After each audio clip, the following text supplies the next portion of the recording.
G'day everyone. I just wanted to take a moment to have a quick chat to you about Jetstar's take it or leave it deal they've put on the table.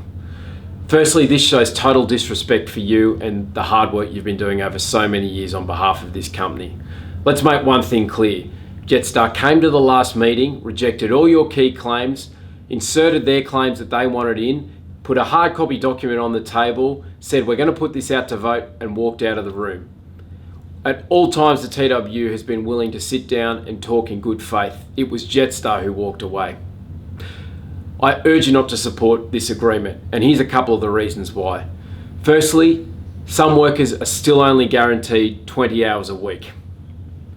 Secondly, no new work is going to be insourced, it's currently outsourced, and in fact this deal does nothing to stop Jetstar outsourcing more work.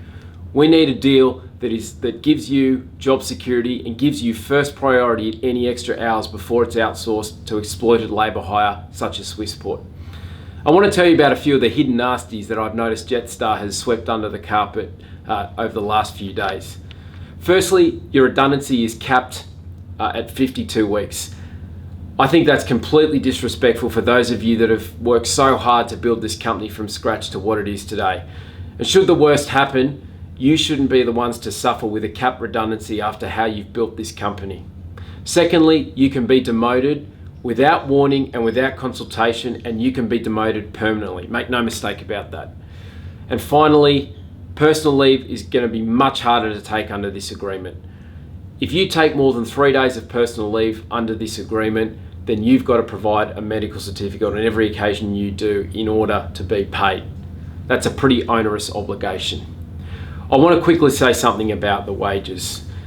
If you start at Jetstar tomorrow, you've got 20 hours a week is all you'll get guaranteed. You'll start on the lowest minimum rates of pay in this industry. And by the way, if the Fair Work Commission raises the minimum wage by over 3% in the middle of this year, which they have done over the last 3 years, the rates as stated in this enterprise agreement will fall below the minimum award standards. And that just can't happen at a company the size of yours. I want to say something about this threat from Jetstar to take away back pay if you don't vote yes on this agreement.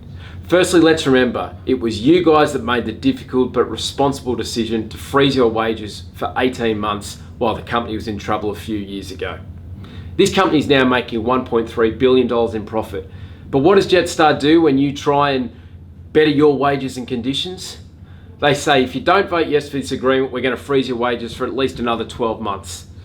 Well, that cannot happen at a company making the profits that your company has, particularly when you're the ones that had to make the sacrifice to get them there. Let's be clear about this. If this deal was so good, why would the company have to threaten to take your 3% back pay away from you to vote in favour of it? Guys, there's only one way to change this deal and to make it work for all of us, and that's to fight against this. I urge you to exercise your rights tomorrow, attend your union meeting, listen to our campaign going forward, have your say, and let's fight together for your future.